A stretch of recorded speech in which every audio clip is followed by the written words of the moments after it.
In last lecture we have discussed three of the पहले क्या discuss किया था हमने? फ्रीक्वेंसी वर्सेस फोटो करंट किया था, right? So frequency versus photo current was threshold पे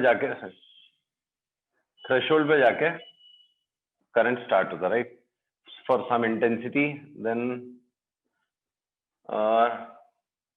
एक्सपेक्टेड रीजंस भी हमने देख लिए थे क्या होता होगा. Okay. Second, we have discussed intensity versus photocurrent. This was intensity and this was photocurrent, right? This was frequency and this was photocurrent. Then third, we have discussed potential difference versus photocurrent for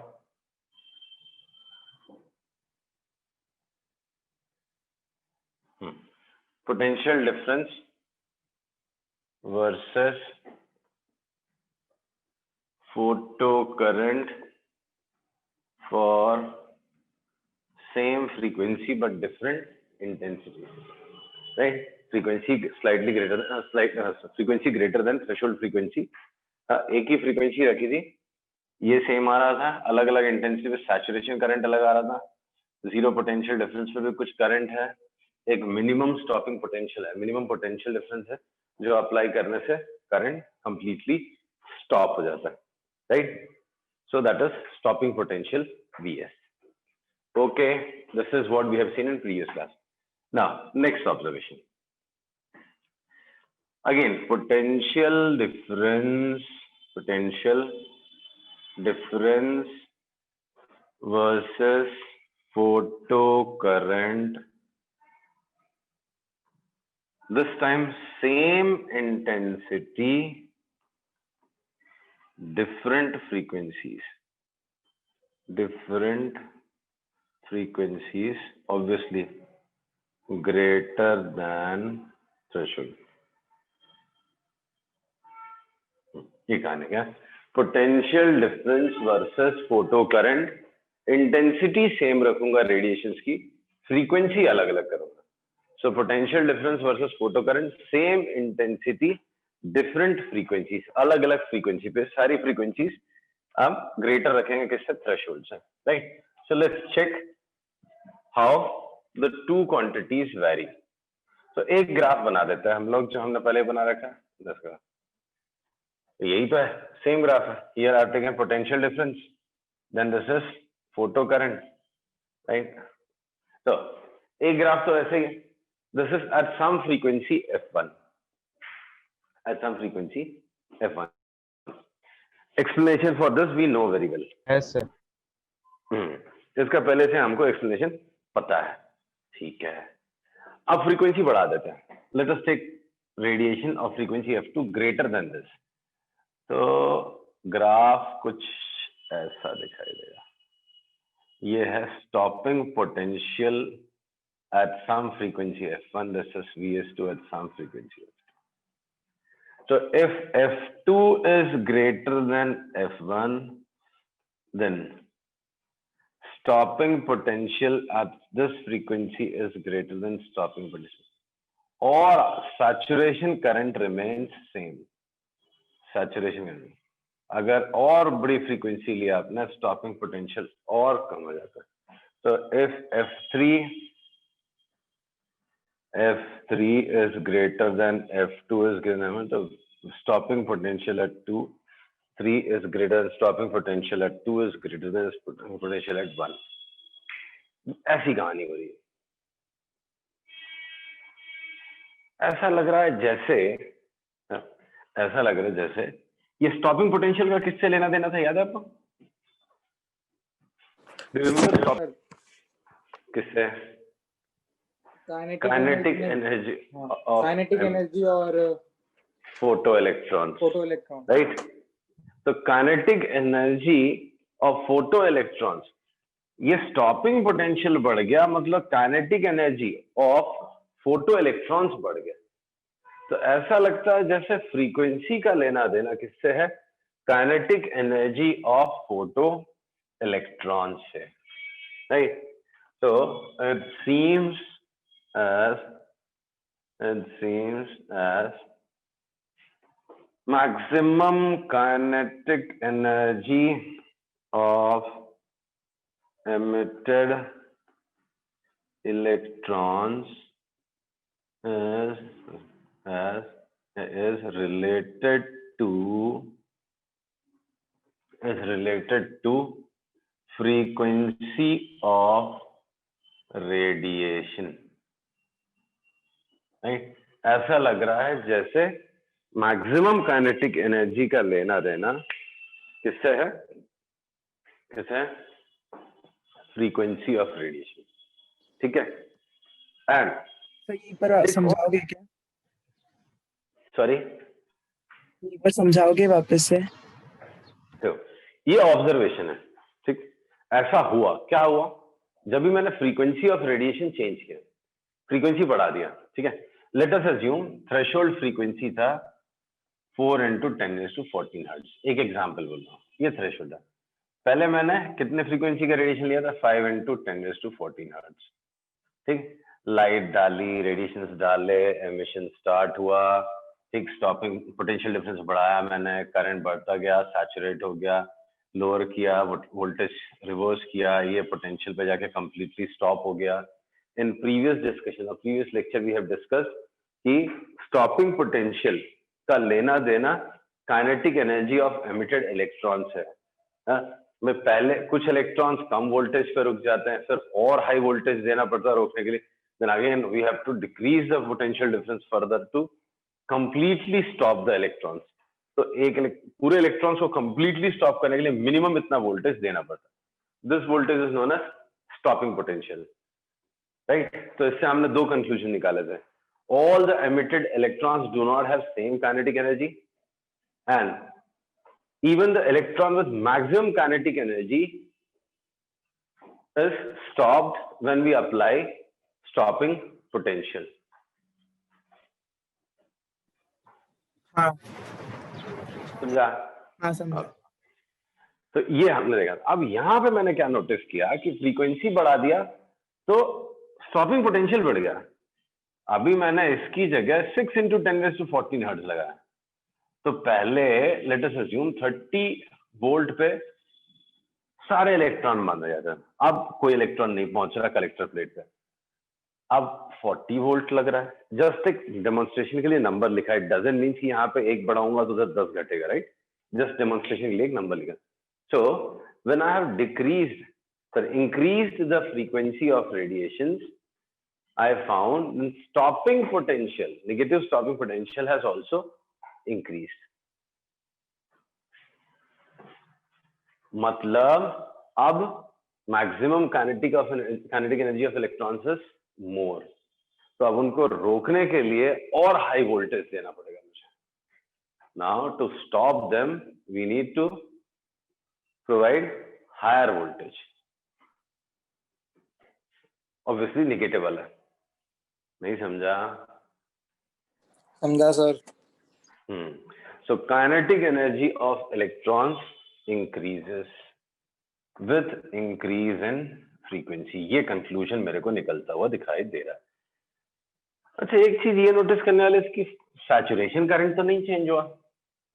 याद है आपको saturation current के लिए हमको क्या लगा था? क्यों आता होगा सैचुरेशन? याद करो सर. इलेक्ट्रॉन ही खत्म हो गए. जितने इलेक्ट्रॉन्स पर सेकेंड एमिट हो रहे हैं उतने ही कलेक्ट हो गए. अब वहां पे एक्स्ट्रा इलेक्ट्रॉन्स पर सेकेंड कलेक्ट करने के लिए मेरे पास है नहीं. तो फ्रीक्वेंसी से number of photo electrons emitted पर सेकेंड का कोई कनेक्शन नहीं दिख रहा है यहाँ पे. क्या दिख रहा है आपको? नहीं सर, वो तो इंटेंसिटी से है. हाँ, तो यहाँ पे क्या दिख रहा है? Also number of electrons emitted per second from cathode plate is independent of frequency of radiation.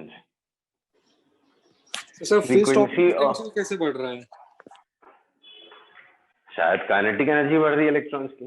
Electron 100 ही निकल रहा है, बट एक एक इलेक्ट्रॉन और जोर से निकल रहा है, मतलब और ज्यादा एनर्जी ले, काइनेटिक एनर्जी उसकी ज्यादा आ रही है। हाँ सर, समझा सर। हाँ, तो उसको रोकने के लिए आपको E इंटू वी एस लगता है, तो वी एस आपको बढ़ाना पड़ेगा, काइनेटिक एनर्जी ज्यादा हो रही है, राइट। ऐसा होना चाहिए, ऐसा हो रहा है, मतलब अभी क्यों ऐसा हो रहा है उसका एक्सप्लेनेशन बाद में देखेंगे, राइट। Yes sir. ना last graph,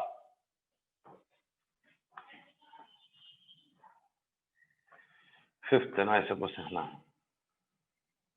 stopping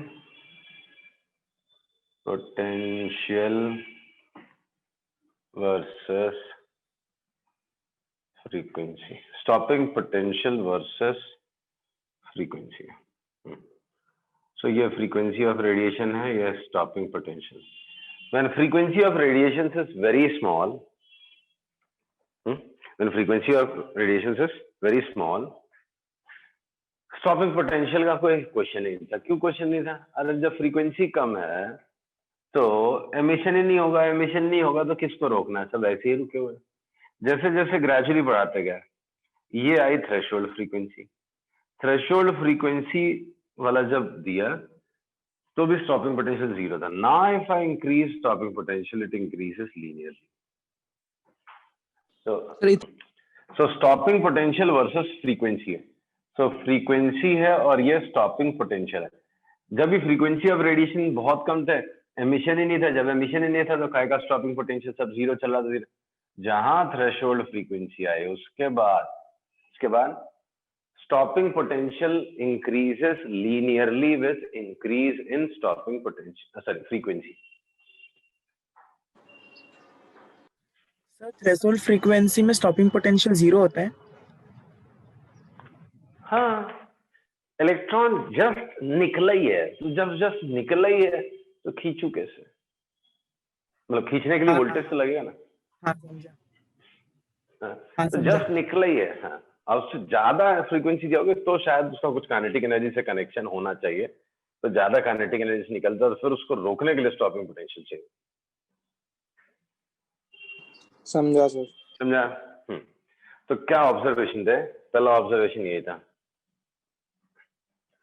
when frequency of radiation is, पहला ऑब्जर्वेशन क्या मानो, when frequency of radiation is lesser than threshold, stopping potential is zero.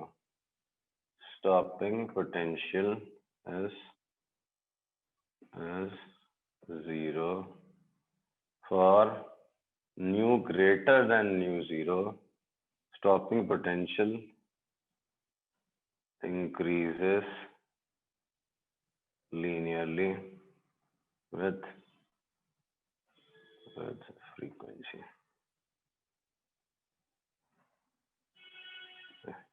ठीक है, समझा?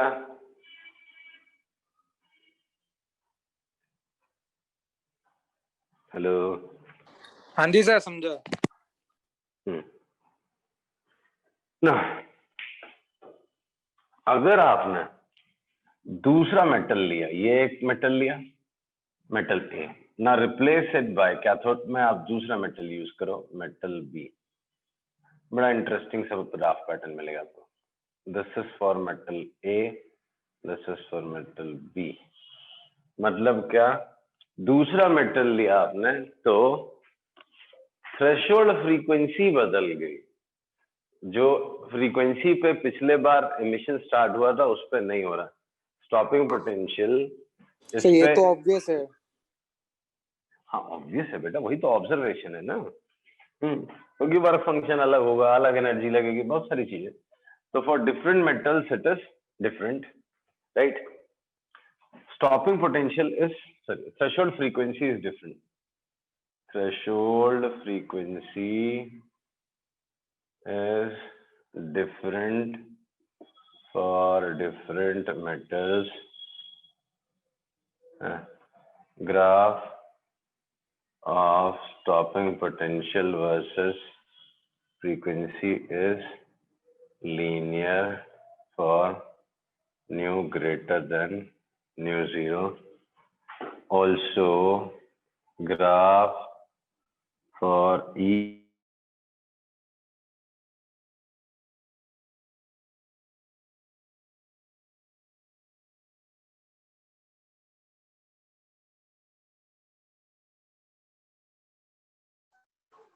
metal is parallel straight line.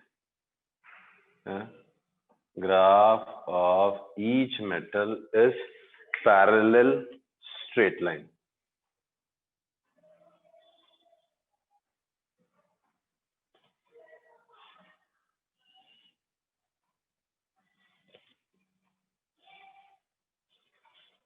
Hello, हाँ सर। ये interesting है कि ये जितनी भी लाइंस है ना, ये सब पैरेलल है। अलग अलग मेटल्स के लिए बनाओ तो ये जो लाइंस है सबके स्लोप सेम होंगे। हाँ सर। समझ में आया आपको? जी सर। Okay. ना इंटरेस्टिंग है। Stopping potential increases linearly with increase in frequency. अब स्टॉपिंग पोटेंशियल का सीधा कनेक्शन तो maximum kinetic energy of electrons है। और वर्क फंक्शन से भी सर। अरे बेटा, वेरिएशन की बात कर रहा हूँ, वर्क फंक्शन तो एक कांस्टेंट कहलाएगा। तो maximum kinetic energy of electrons, ये ऑब्जर्वेशन नहीं है, ये इसी ऑब्जर्वेशन से मैं ऐसा सोच रहा हूँ, मेरा दिमाग में जो चल रहा है वो लिख सकता हूँ। Maximum kinetic energy of emitted electrons vary linearly with increase in frequency. Maximum kinetic energy of emitted electrons increase linearly actually, not vary, increase linearly with increase in frequency. Increase linearly with increase in frequency. Is it clear? Yes sir. तो ये हो गए last graph. अब एक और interesting सा observation, this phenomena is instantaneous. The process, और sixth observation, not graph, is a instantaneous process. Instantaneous process मतलब क्या हुआ? Exposure of metal surface, exposure of metal surface to suitable radiations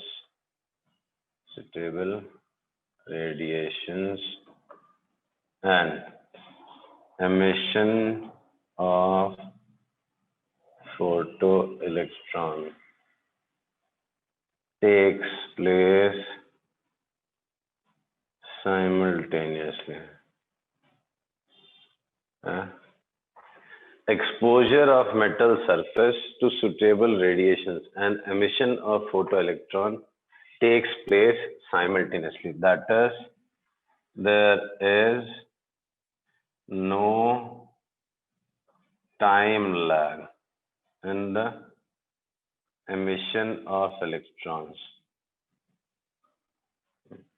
If you read some books, they have written a time lag है, but इतना कम है, is of the order 10⁻⁹ seconds.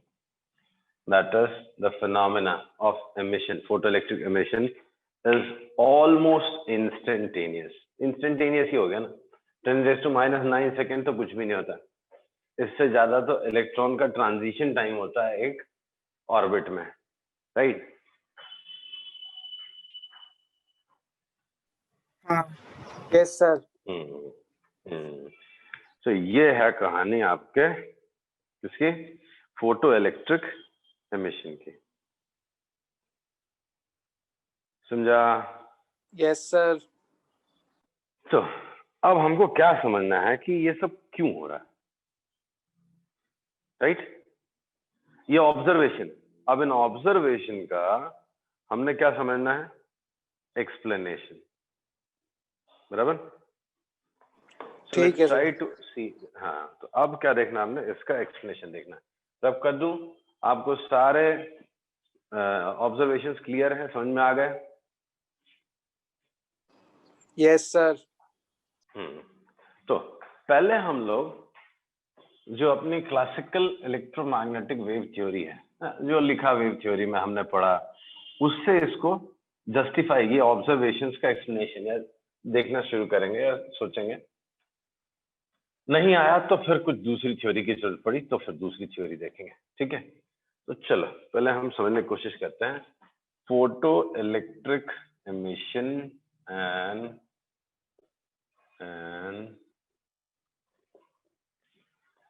Classical electromagnetic wave theory.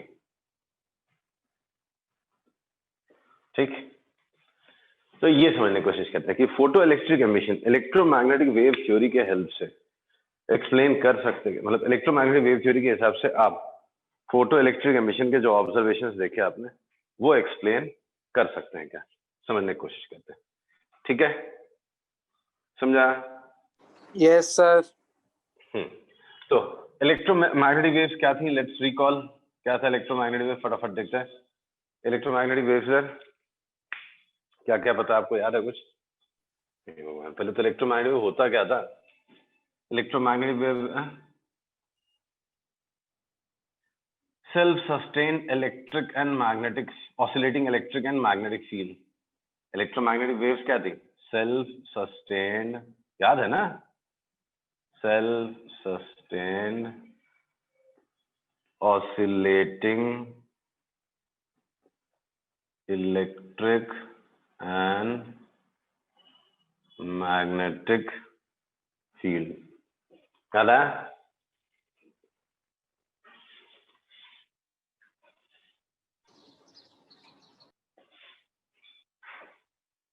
सब भूल चुके हैं। Electromagnetic wave oscillating electric and magnetic fields हुआ करते थे।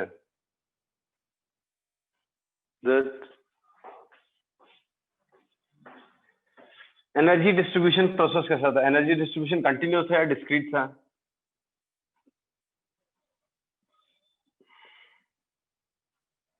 Energy distribution is continuous and energy transfer is also continuous. Energy transfer is also continuous. मतलब continuously energy transfer होती थी, ऐसा नहीं कि रुक रुक के आ रही है, ऐसा packet packet, right? Energy transfer continuous था। और यहाँ रेडिएशन अगर पैरेलल वेव फ्रंट आ रही है तो उसमें थ्रू आउट एनर्जी कांस्टेंट है। कुछ नहीं याद आ रहा?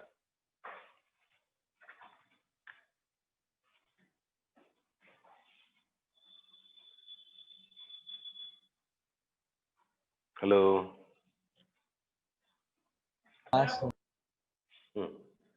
एनर्जी का लेना देना किसके साथ था, या एनर्जी का इंटेंसिटी का किससे लेना देना था? Energy transferred per unit area पर यूनिट टाइम किससे कनेक्टेड था? पर यूनिट टाइम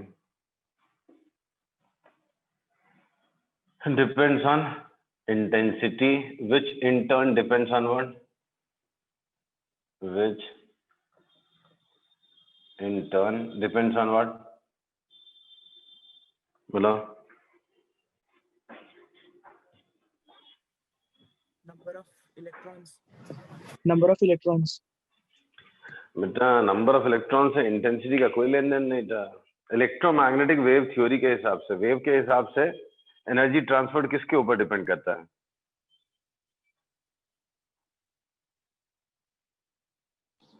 सर वेव की वेवलेंथ और वेवलेंथ पे नहीं, एम्पलीट्यूड पे। Frequency. I is proportional to square of amplitude. तो intensity which in turn depends on amplitude किसका? Amplitude of electric and magnetic field. वो चैप्टर में हमने फॉर्मूले भी देखे थे बेटा, कैसा करता है तो ई नॉट और बी नॉट पे डिपेंड करता है intensity. Hello? Okay sir. Right, तो ये होता है। चलो तो अब इस थ्योरी के हिसाब से देखते हैं, ये 3 पॉइंट से हमारा काम हो जाए। इलेक्ट्रोमैग्नेटिक वेव्स हमको मालूम है होती क्या है, मतलब इसकी भी जरूरत नहीं थी actually, but we know what it is, right? They are self-sustained electric and magnetic field, right? Which propagate in a medium and so on and so on. Now, energy distribution is continuous process. अगर एक यहाँ एक source of radiation है, तो हर direction में जो यहाँ पे जो एनर्जी आपको पर unit area per time receive हो रही, दैट इज कांस्टेंट. ऐसा नहीं है कि यहाँ पे है यहाँ नहीं है, ऐसा कुछ नहीं, कंटिन्यूस प्रोसेस है. एंड एनर्जी ट्रांसफर, जैसे ये सरफेस है, यहाँ पे रेडिएशन आ रहे हैं तो कंटिन्यूसली एनर्जी ला रहे हैं, राइट? ऐसा नहीं है ना कि रुक रुक के आ रहा है पैकेट पैकेट में, कंटिन्यूस होता है. Energy transfer in waves is continuous, right? यही होता है ना? आई होप समझ में आ रहा है. हाँ ओके. सो देखो, अगर ये सरफेस है, मेटल सरफेस, इस पे रेडिएशंस में डाल रहा हूँ, मेटल सरफेस है, I am exposing it to suitable radiations, ठीक है? कितनी भी लो फ्रीक्वेंसी क्यों ना हो, कितनी भी लो फ्रीक्वेंसी क्यों ना हो, अगर इंटेंसिटी बढ़ाता जाऊं, मतलब एनर्जी जो दे रहा हूं पर यूनिट एरिया पर टाइम बढ़ रही है. हाँ सर. तो कभी ना कभी तो इलेक्ट्रॉन्स बाहर आ ही जाने चाहिए. हाँ सर. भले थोड़ा सा टाइम लग जाए, लेकिन इलेक्ट्रॉन्स बाहर आ जाना चाहिए.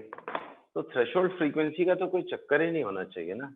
फिर ये थ्रेशोल्ड फ्रीक्वेंसी कहाँ से आएगी? भाई मैंने यहाँ पर क्या लिखा है, energy transferred per unit area per time depends on intensity. Intensity बढ़ाओगे तो energy transferred per unit area बढ़ जाएगा, राइट? तो इलेक्ट्रॉन को निकलने के लिए जितनी एनर्जी है, कभी ना कभी तो इलेक्ट्रॉन उस एनर्जी को ले ही लेगा, भले लो फ्रीक्वेंसी हो या हाई फ्रीक्वेंसी हो. हाँ सर, जिंदगी में एक बार तो ले ही लेगा. Correct. So even with low frequency, if metal is exposed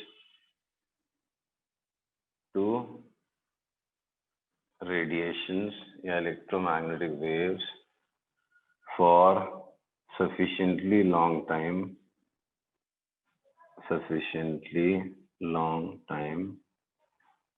emission should take place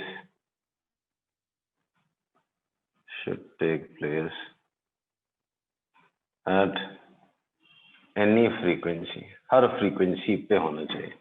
Why? Because energy transfer continuous process है भाई. इलेक्ट्रोमैग्नेटिक वेव्स आ रही हैं, सरफेस पे वेव्स आ रही हैं, आपने वेव्स डाल रखी हैं, तो एनर्जी रिसीव हो रही है, इलेक्ट्रॉन्स एनर्जी रिसीव कर रहे हैं. तो कभी ना कभी तो, अगर लंबा टाइम भी लगे ठीक, कभी ना कभी तो निकलना ही चाहिए ना. लेकिन हमने देखा इंटेंसिटी बढ़ा दो या कुछ भी कर दो, फ्रीक्वेंसी अगर प्रॉपर नहीं है तो एमिशन नहीं हो सकता, राइट? याद है ना? So there is no point of, hence there is no point of threshold frequency. Threshold frequency जैसी चीज कुछ नहीं होती है. Frequency as per, there is no as per electromagnetic wave theory. तो इलेक्ट्रोमैग्नेटिक वेव थ्योरी के हिसाब से थ्रेशोल्ड फ्रीक्वेंसी जैसी चीज होनी ही नहीं चाहिए. भाई कितनी भी फ्रीक्वेंसी हो, let it be very low, let the frequency of radiations be very low, then also emission should take place after some time. Correct? Yes sir, correct. अच्छा, इस थ्योरी के हिसाब से अगर मैं जाऊं तो इंटेंसिटी ऑफ रेडिएशन बढ़ाने से क्या इलेक्ट्रॉन्स की काइनेटिक एनर्जी में फर्क पड़ना चाहिए? नहीं इस थ्योरी के सर. हिसाब से यस, पड़ना चाहिए. अच्छा, इस मैं तरह इंटेंसिटी बढ़ा अगर मैं यहाँ पे इंटेंसिटी बढ़ा दूं तो more energy transferred per unit time, तो अब इलेक्ट्रॉन्स को ज्यादा एनर्जी मिलनी चाहिए, तो kinetic energy of electron should increase as per electromagnetic wave theory on increasing intensity of radiations, maximum kinetic energy of emitted electrons should increase. Yeah, as per electromagnetic wave theory, by increasing intensity of radiations, maximum kinetic energy of emitted electrons should increase. But ऐसा हुआ नहीं, ये आपने भी देखा। लेकिन sir हाँ, तो फिर तो वो एनर्जी वाइब्रेशन में चली जाएगी। मतलब तो वहां से जो नहीं, एनर्जी जैसे हीट करते हो तो इलेक्ट्रॉन्स थोड़ी देर में गर्म होकर निकलते हैं ना। हाँ, बाहर तो निकलते हैं। हाँ, वही एनर्जी आपने किसी भी फॉर्म में, इलेक्ट्रॉन को बाहर आने के लिए एनर्जी चाहिए, राइट? हाँ, तो आप धीरे धीरे एनर्जी जो है तेजी से दो। इलेक्ट्रोमैग्नेटिक वेव थ्योरी के हिसाब से क्या धीरे धीरे से भी दोगे तो कुछ देर में इलेक्ट्रॉन को निकल ही आना चाहिए। प्रॉब्लम क्या है? हो नहीं रहा ना ऐसा। नहीं हो रहा, तो वही तो बोल रहे हैं, electromagnetic wave theory fails to explain this photoelectric emission. यही तो पॉइंट है ना कि electromagnetic wave theory can not explain photoelectric emission. समझा सर। भाई, अगर इलेक्ट्रोमैग्नेटिक वेव थ्योरी के हिसाब से जाएं तो ऐसा होना चाहिए, लेकिन ऐसा हो ही नहीं रहा। That means electromagnetic wave theory can not explain. तभी तो पार्टिकल नेचर की जरूरत पड़ी ना लाइट की, तभी तो फिर नई थ्योरी आई है। So, as per electromagnetic theory, on increasing intensity of radiation, maximum kinetic energy of emitted electrons should increase. But in observations, it was found, and so on, and they had seen then stopping potential or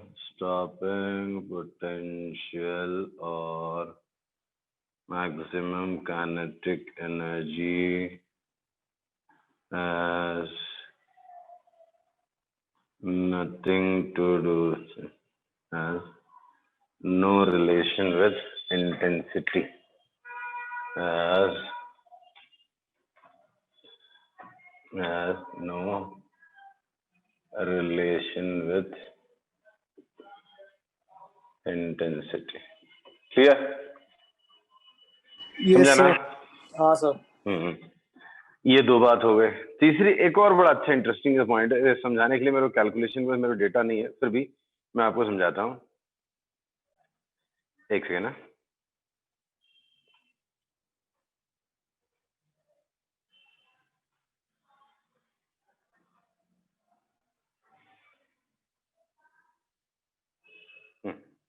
तो अभी आप देखो, अगर आप radiations डाल रहे हो इस सरफेस पे, ठीक है, अब मेरे पास डेटा नहीं है उसके कैलकुलेशन के लिए, but still I will explain, try to explain. इस सरफेस में कितने इलेक्ट्रॉन्स लग रहे हैं आपको? तो ये इलेक्ट्रॉन्स कितने होंगे? इनफाइनाइट तो नहीं होंगे, बट बिलियंस ऑफ इलेक्ट्रॉन होंगे। एज्यूम करते हैं इसका साइज है 10⁻⁻10 मीटर, सर एक एटम का साइज, और इसको मान लेता हूं मैं 1 मीटर का। ठीक है, ठीक है। ठीक, 1 मीटर का मान लेता हूं, 1 मीटर बाय 1 मीटर। तो इस पे कितने एटम्स हो जाएंगे? Let us assume 10⁻20। 10⁻10 बाय 10⁻10 में 1 आ जाएगा, तो इस लाइन में 10⁻10 हो जाएंगे, इस लाइन में 10⁻10, तो लेट अस से 10⁻20 इलेक्ट्रॉन्स है 1 मीटर बाय 1 मीटर में। हाँ, डाउट? ओके। अब एक इलेक्ट्रॉन को बाहर आने के लिए let us assume 5 electron volt energy चाहिए। कितना चाहिए? 5 इलेक्ट्रॉन वोल्ट। तो कितना हो गया? 5 × 1.6 × 10⁻⁻19, right?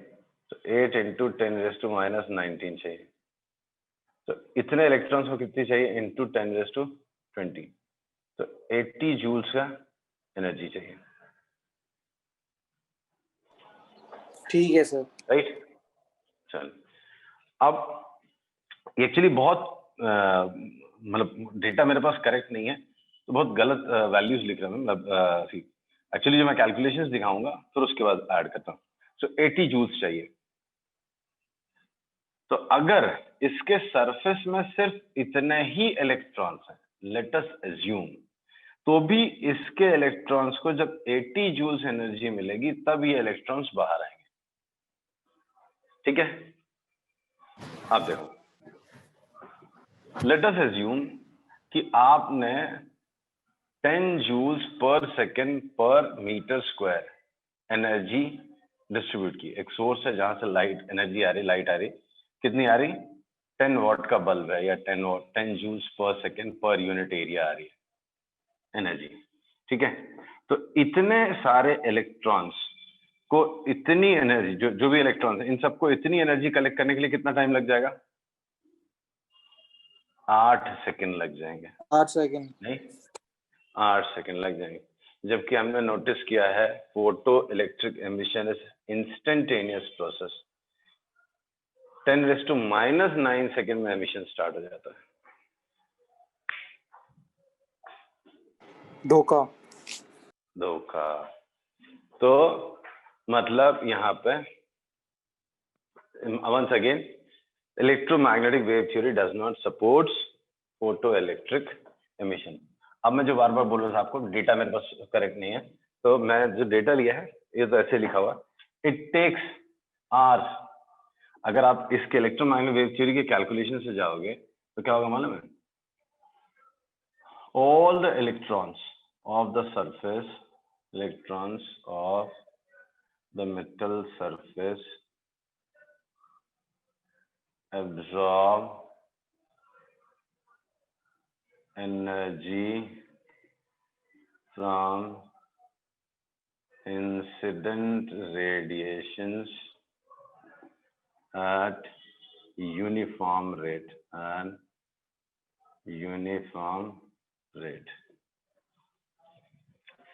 due to which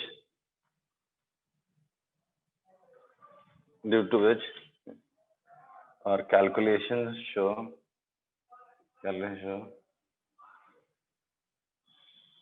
due to uniform absorption and distribution and absorption of energy, uniform distribution and absorption of energy of radiations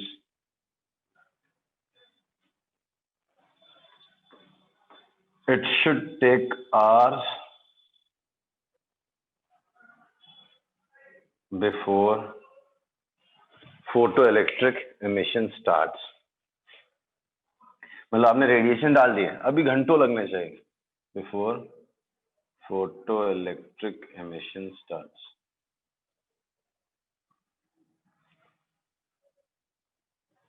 but इधर तो process instantaneous था, नहीं? हाँ सर। यहाँ प्रोसेस तो इंस्टेंटेनियस था, मतलब नहीं, कुछ तो गड़बड़ है, right? So calculation showed due to uniform distribution and absorption of energy of radiations, it should take hours before photoelectric emission starts। So again, this does not support photoelectric emission। एक बार फिर photoelectric emission support नहीं करता। Clear? Yes sir. So altogether, electromagnetic wave theory fails to explain electromagnetic wave theory fails to explain photoelectric emission। ना explain हो रहा। तो क्या मतलब है? क्या light is not a electromagnetic wave? It is, but it is electromagnetic wave. we have already मतलब seen the explanation for lot of phenomena in wave optics, like reflection, refraction, interference, then diffraction, sir it is a mixture of polarization. Both, particle theory भी है इसमें. So ये phenomena ने पूरा trend ही change कर दिया. ये फिनोमेना वेव नेचर से एक्सप्लेन ही नहीं होता, राइट? तो आइंस्टाइन ने इसका सेटिस्फैक्टरी एक्सप्लेनेशन दिया था, किसका? फोटो इलेक्ट्रिक एमिशन का, wherein he has to assume that light shows particle nature. Light में जो एनर्जी ट्रांसफर है that is not continuous. Instead, it is in packets or discrete values. Discrete values में होता है, कुछ वैल्यूज होती है, इतना इतना एनर्जी ट्रांसफर होगा पर सेकेंड, सॉरी एक बार में इतनी एनर्जी ट्रांसफर होगी. हेलो, यस सर, समझा. हाँ and that one packet of energy, that is discrete value, one packet of energy was named as photon. एक फोटोन की एनर्जी जो होती है h न्यू होती है, डिपेंड्स ऑन फ्रीक्वेंसी, उसका रेस्ट मास 0 होता है, बहुत सारी प्रॉपर्टीज हैं. So this I'll explain you in next class.